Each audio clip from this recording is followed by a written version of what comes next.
Hi everyone, সবাই কেমন আছো? আমি কিন্তু খুব ভালো আছি আর আমার গোপাল সোনারাও অনেক অনেক ভালো আছে। তো আজকে হচ্ছে রবিবার, আর বেশ কয়েকটা রবিবার আমরা কোথাও ঘুরতে যাচ্ছি না, বাড়িতেই আর কি কাজ মেটাতেই সময় কেটে যাচ্ছে। তো সেই জন্য এই সানডেতে আমরা প্ল্যান করলাম যে সামনেই তো জন্মাষ্টমী আসছে আর বাড়িতে গঙ্গা জলেরও প্রয়োজন, যেহেতু ভগবানকে অভিষেক করাতে হবে। তো সেই জন্য আজকে বেরিয়ে পড়েছিলাম আমরা পানিহাটিতে যাওয়ার উদ্দেশ্যে।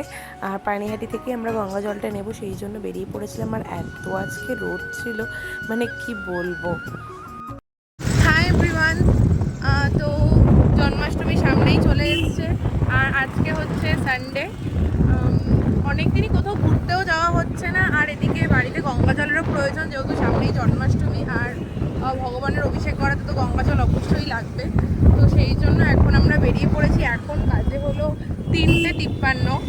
তো এখন আমরা যাচ্ছি পানিহাটিতে, আর পানিহাটি থেকে গঙ্গা জলটা নেব। তো সেই জন্য এখন যাচ্ছি। তো চলো, আজকে ভীষণ রোদ পড়েছে।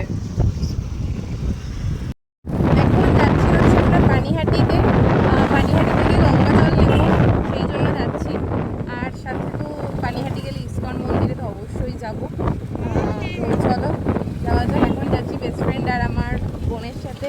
তো আমরা পানিহাটিতে চলে এসেছিলাম, আর আসার পরেই দেখি সামনেই একটা কাক আলু কাবলি বিক্রি করছে। তো সেটা দেখে আমার আর বোনের ভীষণ পরিমাণে আলু কাবলি খেতে ইচ্ছে হয়েছিল, তো সেই জন্য বেস্ট ফ্রেন্ড দিয়ে দিয়েছিল। আর আমরা তিনজন মিলে কিন্তু আলু কাবলি খাচ্ছিলাম আর গঙ্গাটা দেখছিলাম।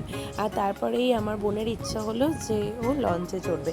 আর যেহেতু আমিও এর আগে কোনোদিনও লঞ্চে উঠিনি, আর এখানে লঞ্চে টিকিট ভাড়া ছিল 8 টাকা করে, তো সেই জন্য আমরা টিকিট কেটে চলে যাচ্ছিলাম লঞ্চে ওঠার উদ্দেশ্যে। লাইফে আমার ফার্স্ট টাইম এটা লঞ্চ এক্সপিরিয়েন্স ছিল। তো পানিহাটি গঙ্গায় এসেছিলাম, আর এখন আমরা লঞ্চে উঠবো। লঞ্চে টিকিট কাটাও হয়ে গেছে, লঞ্চ দাঁড়িয়ে আছে। তো চলো, ফার্স্ট টাইম উঠছি আমি লঞ্চে। প্রথমবার এরকম লঞ্চে করে গঙ্গার মধ্যে দিয়ে যাচ্ছিলাম। প্রথমে যখন লঞ্চটা ছেড়েছিল তখন তো একটু ভয় লাগছিল, যে কারণ ফোনে যেগুলো আর কি দুর্ঘটনাগুলো দেখে, আর আমার না এগুলো মানে ভীষণ মাথায় আসে দুর্ঘটনার ব্যাপারটা, তো সেই জন্য একটু ভয় লাগছিল। তারপরে আমার বেস্ট ফ্রেন্ড আমাকে বলছিল যে তুমি সিটে বসো, কিন্তু আমি ইচ্ছা করে আর না বসে ধারে চলে এসে এই ফিলটা নিচ্ছিলাম। খুব ভালো লাগছিল আর কি এরকম গঙ্গার মাঝখান দিয়ে যেতে। দারুণ একটা এক্সপিরিয়েন্স আমার হয়েছে, খুব খুব ভালো লেগেছে আমার। ভালো লাগছে লঞ্চে উঠে? এদিকে তাকিয়ে বল, ভালো লাগছে? ভয় পাচ্ছিস না তো?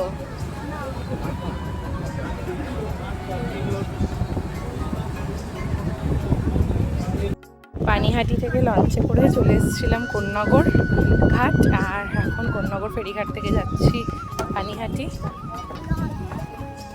ফার্স্ট টাইম লঞ্চে উঠলাম, অ্যামেজিং এক্সপিরিয়েন্স পুরোটা গঙ্গার মধ্যে দিয়ে।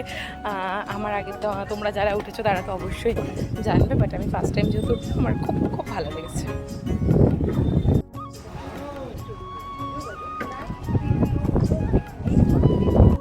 পানিহাটি ফেরিঘাট থেকে আমরা গিয়েছিলাম কোন্নগর ফেরিঘাট, আর তারপরে আবার ওখানে টিকিট কেটে আমরা ব্যাক করছিলাম। আসার সময় আর কোনো ভয় লাগেনি, তখন আবার আমি রিলস ফটোশ্যুট এসব করছিলাম। লঞ্চে ওঠার পরে আমরা চলে এসেছিলাম পানিহাটি ইস্কনে। তো ওখানে আসার সাথে সাথেই দেখলাম যে বাইরে একজন মাতাজি ছিলেন, যিনি আর কি সবাইকে তিলক পরিয়ে দিচ্ছিলেন। তো আমি আর বোন কিন্তু তিলক পরে নিয়েছি, আর তারপরেই চলে এলাম আমার বলতে পারো প্রিয় একটা জায়গা পানিহাটি ইস্কন। আমার ভীষণ ভীষণ ভালো লাগে। আর এখানে কিন্তু বিকেলবেলা ভগবানের কথাও পাঠ করা হয়, তো এখানে সেটাই হচ্ছিল। আর আমরা একটু মন্দিরটাও দর্শন করলাম। আমার এই জায়গাটা না ভীষণ ভীষণ পছন্দের, এত ভালো লাগে এই জায়গাটা। যতবারই যাই ততবারই আমি এই জায়গাটাকে ভীষণ ভালোবাসি। আর এখানে দেখো, যেহেতু ঝুলন ছিল রিসেন্ট, সেই জন্য কিন্তু সাজিয়েও ছিল খুব সুন্দর করে, যদিও সেই সময় আমাদের আসা হয়ে ওঠেনি, কিন্তু এখানে কিন্তু ঝুলনটাও খুব ভালো করে সেলিব্রেট করা হয়েছিল। তারপরে আমরা চলে এলাম গঙ্গার ঘাটে, আমাদের গঙ্গা জল নিতে লাগতো, তো সেই জন্যই আর কি গঙ্গার ঘাটে চলে এসেছিলাম। আর আমার বেস্ট ফ্রেন্ড এখানে গঙ্গা জল ধরছিল, ও বারণ করছিল যে এসো না, কারণ জলের তো স্রোত অনেকটাই ছিল, সেই জন্যই আর কি। আর তারপরে গঙ্গার ঘাটে একটু দাঁড়ালাম, বেশ ভালো লাগছিলো, ইচ্ছা করছিল একটু স্নান করতে, কিন্তু সেরকম ব্যবস্থা আর কি করা ছিল না, সেই জন্য আর স্নানটা করা হয়নি। তো এইভাবেই একটা খুব খুব সুন্দর বিকেল আমরা কাটালাম, সারাটা দিন বলতে পারো আমরা কাটালাম। তো আজকের দিনটা খুব ভালো কেটেছে। আজকের ভিডিও এতটাই, দেখা হবে এবার নতুন ভিডিওতে। সবাই খুব ভালো থাকো, রাধে রাধে, হরে কৃষ্ণা।